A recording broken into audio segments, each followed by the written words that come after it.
Hello मेरे प्यारे बच्चों, कैसे हैं आप लोग। Hope you all are fine.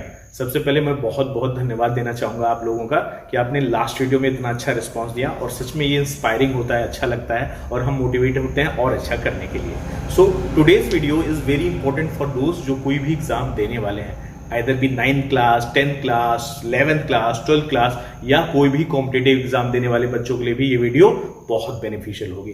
Because अगर आप ये लास्ट टाइम स्ट्रेटेजी फॉलो करते हैं, न सिर्फ आप अच्छे मार्क्स ला सकते हैं बल्कि आप कॉम्पिटेटिव एग्जाम्स को भी क्रैक कर सकते हैं। Let's start with the first point, that is mind and body conditioning. देखिए, हमारी आदत होती है कि अगर हम डेली रूटीन में कोई काम किसी खास समय पे करते हैं तो हमारी बॉडी डिमांड करती है कि उसी समय पे हम वो काम दोबारा भी करें। जैसे आप मान लीजिए रात में 8 बजे सो जाते हैं, वैसे सोता कोई 8 बजे नहीं है, फिर भी मान लीजिए आप 8 बजे सो जाते हैं तो आपका होगा क्या कि आपको 8 बजे नींद आने लगेगी। 9 बजे सोते हैं तो 9 बजे, अगर आपकी दोपहर में हैबिट है सोने की तो आपको दोपहर में नींद आएगी। या सेम विद आपको खाना खाते हैं अगर आप 8 बजे 9 बजे तो उसी टाइम आपकी बॉडी रिक्वायर करती है कि आप खाना खाएं।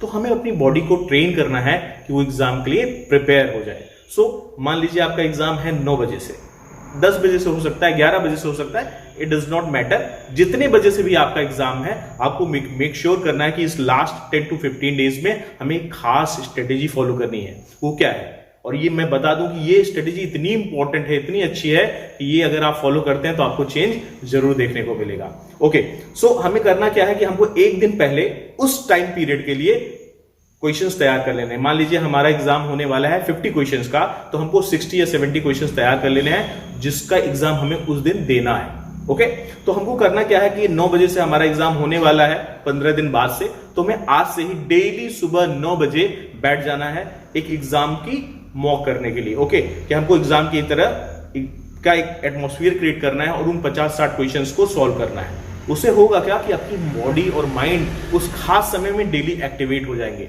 उस टाइम खाना बिल्कुल भी नहीं खाना है और नहीं 15-20 मिनट पहले खाना खाना है, बिकॉज उससे आपको लेजीनेस महसूस होगी और ये लेजीनेस आप अपने एग्जाम में भी कैरी करेंगे। सो मेक श्योर कि इस लास्ट 15 डेज में आप डेली जिस टाइम पे आपका एग्जाम होने वाला है, डेली उस टाइम पे 50 to 60 क्वेश्चंस की MCQs की प्रैक्टिस करिए एंड ट्राई टू एसेस कि आप कैसा कर रहे हैं। Now second point is time management. देखिए, आपने बहुत लोगों को कहते सुना होगा कि काश एग्जाम में 5 मिनट और होते तो मेरा ये क्वेश्चन गलत ना होता, या 5 मिनट होते तो ये मेरे 5 क्वेश्चन और हो जाते। देखिए, होता इसलिए बिकॉज आप टाइम मैनेजमेंट की इंपॉर्टेंस को समझते नहीं है। जब आप डेली एग्जाम देते हैं तो बेटा हमको करना क्या है कि अगर हमारा एग्जाम 50 क्वेश्चन का होने वाला है तो हमको डेली जो प्रैक्टिस करनी चाहिए वो 60 क्वेश्चंस को सॉल्व करने की करनी चाहिए। इससे क्या होता है, हमारी स्पीड में चेंज आता है। दूसरा, देखिए होता क्या है कि जब आप क्वेश्चन में एग्जाम में अप्रोच करते हैं तो आप करते क्या है कि आप उस टफ क्वेश्चन को देखने लगते हैं जो क्वेश्चन आपको नहीं आता। आप सोचते हैं यार ये आ जाएगा आ जाएगा, but it is very important कि पहले उन क्वेश्चंस को अप्रोच करिए जो क्वेश्चंस इजी हैं और जो लेस टाइम टेकिंग है, पहले उन क्वेश्चंस को सॉल्व कर लीजिए। जो क्वेश्चंस टफ हो, लेंदी हो, उनको लास्ट में करने का प्रयास करिए। इससे आपका टाइम भी बचेगा और आप अपने आप को कंफ्यूज भी करने से रोक पाएंगे। Okay, so it is very important बेटा कि टाइम मैनेजमेंट की स्टार्टिंग से ही प्लानिंग करिए और एग्जाम में उन क्वेश्चंस पे बिल्कुल टाइम वेस्ट मत करिए जिसपे आप फंसने वाले हैं या जो आपको नहीं आते हैं।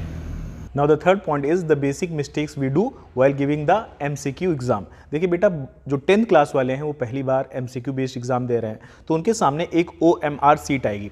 OMR सीट में होता क्या है कि आप एक बार फिलअप कर दीजिए और अगर आपने गलती कर दी तो it is going to be very problematic. So अगर आपको कहीं कन्फ्यूजन है तो प्लीज़ एक बार एग्जामिनर से पूछ लीजिए। Okay, now MCQ based questions में होता क्या है कि हम कई बार क्वेश्चन पढ़ने में जल्दबाजी कर जाते हैं और जल्दबाजी में हम कहीं क्वेश्चन के स्पेसिफिक पॉइंट्स को मिस कर जाते हैं। जैसे लिखा है which of the following statements is incorrect, अब इनकरेक्ट हम मिस कर गए, या which of the following statement is wrong, तो हम उस स्पेसिफिक पॉइंट को भूल जाते हैं और गलती कर बैठते हैं। अब आपको अगर आंसर्स में दिया गया है बोथ, पहले 2 आंसर करेक्ट है, नीचे दिया गया है बोथ, तो आप जल्दबाजी में आपको एक पता है कि okay this is the answer, आप उस पर टिक करके चले आते हैं।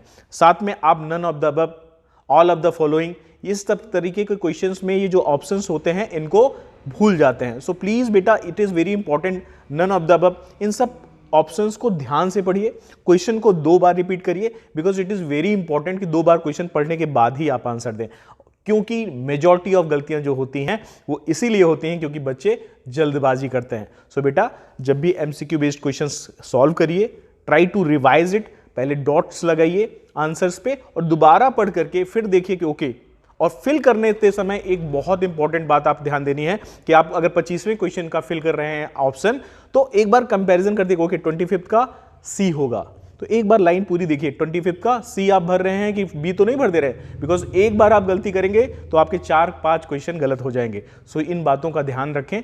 लास्ट पॉइंट बेटा हमारा आता है लास्ट 15 डे और 14 डे स्ट्रेटेजी। अब इन 14 से 15 दिनों में जैसे मैंने आपको बताया था कि उस टाइम हमें एग्जाम देना है जिस टाइम हमारा एग्जाम होने वाला है। उसके बाद जब आप एग्जाम दे लेते हैं तो आपको करना क्या है कि आपको आइडेंटिफाई करना है कि कौन से क्वेश्चंस आप गलत कर रहे हैं। उन क्वेश्चंस पे स्पेशली आप ज़्यादा ध्यान दीजिए और साथ में अपने पूरे दिन के रूटीन को बाइफर्केट करिए डिफरेंट पार्ट्स में। जैसे आज का दिन है तो आज पूरे दिन आप मैथमेटिक्स नहीं सॉल्व करेंगे या पूरा दिन आप साइंस नहीं करेंगे, आप उसको डिफरेंट पार्ट्स में डिवाइड करेंगे। उन सब्जेक्ट्स पे आप कम समय देंगे जो सब्जेक्ट्स आपके ऑलरेडी तैयार हैं। लास्ट 3 से 4 दिन जो हमारे रहेंगे तो हमको पता है कि हमको उसी सब्जेक्ट पे टाइम देना है जिसका हमारा एग्जाम है। सो इस तरह से आपको तैयारी को अपने प्लान करना है। डेली जितने ज़्यादा आप MCQ सॉल्व कर सकें, प्रयास ये करिए कि आप एक चैप्टर तो एटलीस्ट हर सब्जेक्ट का टच करिए ही करिए, 2 भी कर सकते हैं। So try to revise like this, you will definitely is going to get good marks in this. So बेटा वर्क हार्ड, माता पिता की रिस्पेक्ट करिए, आगे बढ़िए, अच्छे से एग्जाम दीजिए। I know that you are going to get lot of success in your life.